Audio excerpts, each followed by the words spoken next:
بسم اللہ الرحمن الرحیم۔ ایک نئے موضوع کے ساتھ جاوید رسول حاضر ہے۔ دوستو، پچھلی دفعہ میں نے کوئی ثقافت کے بارے میں بات کی تھی اور آپ سے عرض کیا تھا کہ اگلی دفعہ ہم شاید فلم کے بارے میں بات کریں گے کہ فلم کا زوال کیسے ہوا، لیکن بیچ میں ایک ایسا واقعہ پیش آ گیا جس کی وجہ سے میں اس پہ بات کرنا ضروری سمجھتا ہوں۔ آپ کو جیسے آپ نے پڑھا ہوگا کہ پشاور میں ایک عدالت میں ایک شخص نے جس دوسرے کو گولی مار کے مار دیا، جس پہ الزام یہ تھا کہ اس نے نبوت کا دعویٰ کیا ہے یا کچھ ایسی بات کی ہے۔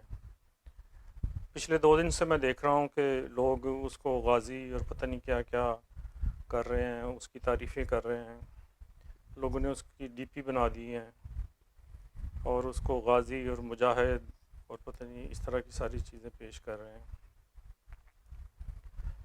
آپ کو یاد ہوگا کہ اس سے پہلے ممتاز قادری صاحب نے بھی اس طرح کیا تھا کہ سلمان تاثیر کو گولی مار دی تھی، ان کا گارڈ تھا وہ، اور ان کو پھر بڑا ہیرو بنایا گیا تھا۔ اگرچہ سپریم کورٹ نے ان کو اس جرم میں پھانسی کا حکم دیا تھا اور ان کو پھانسی دی بھی گئی تھی، لیکن سنا ہے کہ ان کا مزار ہے اور بہت لوگ وہاں پہ جاتے بھی ہیں۔ مجھے سمجھ نہیں آتی کہ آج کل کے اس دور میں لوگ کس طرح سوچتے ہیں۔ ہم نے طالبان کے خلاف ایک طویل جنگ لڑی ہے، اس میں تقریباً 70,000 پاکستانی اور جو فوجی جوان پتہ نہیں کتنے شہید ہوئے ہیں، ہزاروں کے حساب سے۔ تو یہ تو طالبانی رویہ ہے کہ مجھے آپ کی بات پسند نہیں ہے یا آپ نے کوئی بھی گستاخی کر دی ہے، اسلام کے خلاف بات کر دی ہے، تو کوئی بھی شخص اٹھ کے اس کو سزا دے دے گا۔ میں ذرا اس کا تھوڑا پس منظر میں جانا چاہتا ہوں۔ لوگ مثال دیتے ہیں غازی علم دین شہید کی، اس میں اور اس میں بات کے واقعات میں بہت فرق ہے۔ غازی علم دین نے جس بندے کو شہید مارا تھا، اس نے ایک کتاب لکھی تھی، اس کا بین ثبوت تھا کہ اس نے یہ کام کیا ہے۔ باقی سارے معاملات میں تھا کہ اس نے کہا، اس نے سنا، اس نے کیا یا یہ کیا، لیکن اس نے ایک کتاب لکھی تھی جس میں رسول کریم کی شان میں اس نے بہت زیادہ گستاخی کی تھی۔ پھر دوسری بات، اس وقت جو عدالتیں تھیں وہ کسی اسلامی ملک کی نہیں تھیں، گوروں کی عدالتیں تھیں جس میں ان کو انصاف کی توقع نہیں تھی۔ اور آج اگر ایسا کوئی واقعہ پیش آتا ہے تو آپ میں ملک میں عدالتیں قائم ہیں، اسلامی شرعی عدالت موجود ہے، اور مجھے تو سمجھ ہی نہیں آتی کہ جس ملک کا نام اسلامی جمہوریہ پاکستان ہے اور 98 سے لے کے 99% آبادی جو ہے مسلمانوں پہ مشتمل ہے، اس میں ہر وقت ان کو کبھی قادیانیوں سے، کبھی یہودیوں سے، اور کبھی دجالیوں سے، اور کبھی ہندوؤں سے اسلام خطرے میں رہتا ہے۔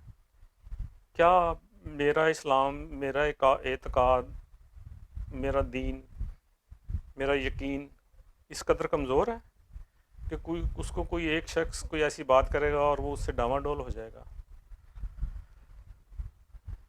اس موضوع پہ تمام بڑے علماء کہہ چکے ہیں کہ ایسا نہیں ہے کہ جس طرح یہ آپ کسی کو مار دیتے ہیں۔ کسی بھی جو بڑے عالم نے اس کی حمایت نہیں کی، لیکن کچھ لوگ ہیں، ایک تو وہ ہمارے ہیں پہن دی سری فیم خادم حسین رضوی صاحب، اور دوسرے ہیں مولانا عبدالعزیز صاحب جو لال مسجد والے ہیں۔ آپ کو شاید یاد ہوگا مشرف دور میں جو لال مسجد کا واقعہ ہوا تھا، اس سے پہلے شاید لوگوں کے واقعات یاد نہیں ہیں کہ انہوں نے سی ڈی کی دکانیں جلا دی تھیں، کوئی چائنیز مساج سینٹر تھا وہاں اس کو توڑ پھوڑ کر دی تھی، ان کے کچھ خواتین کو اٹھا کے لے گئے تھے، اور اگر مثال کے طور پہ اس کا نہ روکا جاتا تو ہو سکتا ہے وہ ان کو کوڑے بھی مارتے، کوئی اس طرح کی چیزیں کرتے۔ تو یہ اسٹیٹ ود ان اسٹیٹ کا معاملہ ہو گیا تھا۔ مجھے افسوس ہے کہ ان مولانا صاحب کے خلاف ابھی تک کوئی ایکشن نہیں ہوا، اور وہ ان کو جب بھی موقع ملتا ہے وہ حکومت کے خلاف، اور جو ان کا بھی نقطہ نظر ہے اسلام کے بارے میں، جتنی ان کو اپنا فہم ہے اس کے مطابق وہ اونٹ پٹانگ باتیں کرتے رہتے ہیں، اور لیکن حکومت اس کا جو ہے کوئی خاطر خواہ نوٹس نہیں لیتی۔ مجھے عمران صاحب سے بہت زیادہ شکایت ہے کہ یہ تو خیر ایک دینی معاملہ ہے، لیکن وہ ہر معاملے میں جس پہ بھی کوئی بات کرتا ہے پیچھے ہٹ جاتے ہیں۔ مجھے یاد ہے شروع میں جب یہ آئے تھے تو انہوں نے ایک کوئی میرا خیال کو فائنینشیل کمیٹی ایڈوائزری بورڈ بنایا تھا، جس میں انہوں نے انگلینڈ سے ایک صاحب کو، میں تو ویسے ان کو جانتا بھی نہیں، میاں عاطف صاحب، جن کے بارے میں پتہ چلا کہ وہ قادیانی ہیں، لوگوں نے اعتراض کیا تو انہوں نے اس کو اپنا یہ جو ڈیسیژن تھا ودرا کر لیا، اور بھی کچھ لوگ تھے باہر کے، انہوں نے احتجاجاً انہوں نے بھی کہا کہ ہم نے بھی نہیں کام کرنا۔ مجھے نہیں سمجھ آتی کہ وہ ایک ٹیکنوکریٹ ہیں، انہوں نے کوئی پاکستان کا آئین مرتب نہیں کرنا تھا، انہوں نے پاکستان کو کوئی ایجوکیشن سسٹم ڈیزائن نہیں کرنا تھا، انہوں نے فائنانس کے بارے میں کوئی بات کرنی تھی۔ آپ آئی ایم ایف سے بندہ لے آتے ہیں، دوسری جگہ سے بندہ لے آتے ہیں، تو لیکن ان کو آپ نے جو ہے نا ودرا کر دیا۔ تو یہ ساری چیزیں جو ہیں اس سے حوصلہ افزائی ہوتی ہے لوگوں کی، اور مجھے لگتا ہے کہ اس معاملے میں اس حکومت کو، اور اس کے علاوہ جو اور لوگ ہیں جو میٹر کرتے ہیں، آپ لوگ جانتے ہی ہیں میں فوج اور ان کی بیوروکریسی کے بعد میں بات کرتا ہوں، بنیادی طور پہ یہ جو انتہا پسندی ہے، اس انتہا پسندی تو اس کو بعد میں نام دیا گیا۔ پہلے سب سے پہلے مولویوں کو، میں ان کو علماء نہیں کہتا، ان مولویوں کو پی این اے کی تحریک میں اکٹھا کیا گیا، اور پھر ضیاء الحق صاحب نے آ کے ان پہ نوازشات کی بارش کر دی، ان کے مدرسوں کو گرانٹیں دی، ان کو انہوں نے جناب یونیورسٹیوں کا درجہ دے دیا، اور جب بھی موقع ملتا ہے یہ ان کو لے آتے ہیں، اور انہی کا یہ پروردہ ہے۔ میرا خیال ہے کہ اب ان کو، جب انہوں نے انتہا پسندی کے خلاف اتنی جنگ لڑی ہے، اتنی قربانیاں دی ہیں، تو ان کو اس طرف بھی توجہ دینی چاہیے، اور عام آدمی کو بھی سوچنا چاہیے، عام پاکستانی کو بھی سوچنا چاہیے کہ اسلام سے خطرہ جو ہے وہ ہمارے اپنے اعمال سے ہمیں ہے، رشوت سے ہے، خوراک میں ملاوٹ سے ہے، جو کچھ ہم کرتے ہیں، میں گنوانا نہیں چاہتا کہ کیا کیا خرابیاں ہیں دنیا میں۔ تمام جو چیزوں کا کوئی انڈیکس خراب ہوتا ہے اس میں ہم اوپر ہیں، اور اچھی چیزوں کے انڈیکس میں پتہ نہیں ہم 100 میں سے بھی نیچے ہی ہوتے ہیں۔ تو پلیز دوسروں کی آخرت کی فکر کم کریں، اپنی آخرت کی کریں، دوسرے کے مسلمان ہونے کے بارے میں زیادہ فکر مند نہ ہوں۔ اس نے اپنے اعمال کا جواب خود دینا ہے۔ کوئی نماز نہیں پڑھتا، کوئی قرآن مجید نہیں پڑھتا، کوئی اور ایسا جو ہے عبادت ہے وہ نہیں کرتا، تو خدا اس کو پوچھے گا۔ لیکن آپ جو ہے منکر نکیر نہ بنیں۔ ہر وقت میں دیکھتا ہوں کہ لوگ فیس بک پہ بلا سوچے سمجھے چیزیں شیئر کرتے ہیں، اور وہ لوگ بھی جو چیزیں اس میں ڈالتے ہیں کہتے ہیں اگر آپ نے اس کو شیئر نہ کیا تو آپ کافر ہی ہوں گے۔ یعنی میرے کفر اسلام کی جو ہے، کوئی اور بندہ جو ہے وہ امتحان لے رہا ہے، وہ مجھے کہہ رہا ہے، وہ مجھے پرکھ رہا ہے کہ میں اس کی کئی بات کو اگر آگے شیئر کروں گا تو میں مسلمان ہوں، ورنہ میں مسلمان ہی نہیں ہوں۔ یہ کیا ٹرینڈ ہے؟ اس کے بارے میں ہمیں سوچنا چاہیے۔ میں ایک زمانہ تھا کہ میں جب یہ ممتاز قادری صاحب کا تھا معاملہ، میں نے اپنے بہت سارے دوستوں کو انفرینڈ کر دیا تھا۔ ابھی بھی میں نے پچھلے 2 دن میں 6 لوگوں کو انفرینڈ کیا ہے۔ ہمیں چاہیے کہ ایسے لوگوں کو جو انتہا پسندی اور یہ نفرت پھیلاتے ہیں، ان کو جو ہے ان کی حوصلہ شکنی کرنی چاہیے۔ یہ دراصل یہ ایک فرقہ واری، یعنی فرقہ پرستی ہے، یہ ایک قسم کی کہ آپ اس کا کر رہے ہیں، اور مذہبی جو ہے منافرت پھیلا رہے ہیں۔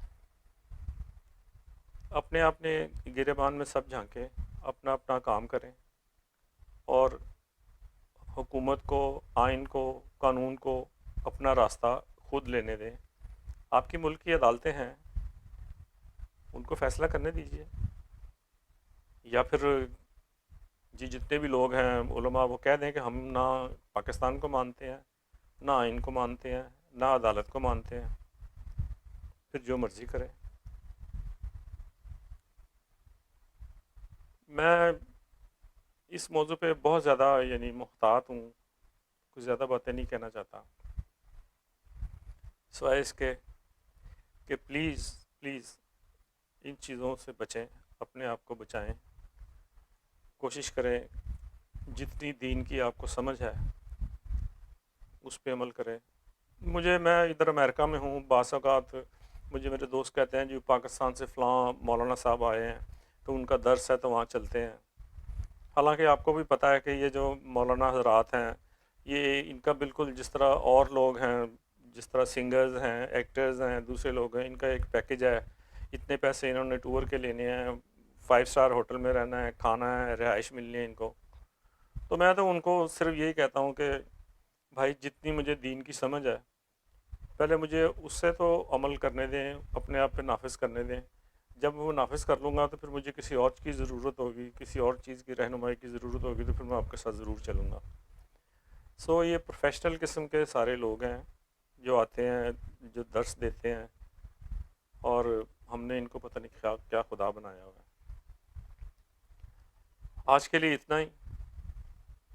مجھے لگتا ہے کہ شاید آپ کو میری باتیں اچھی لگیں گی.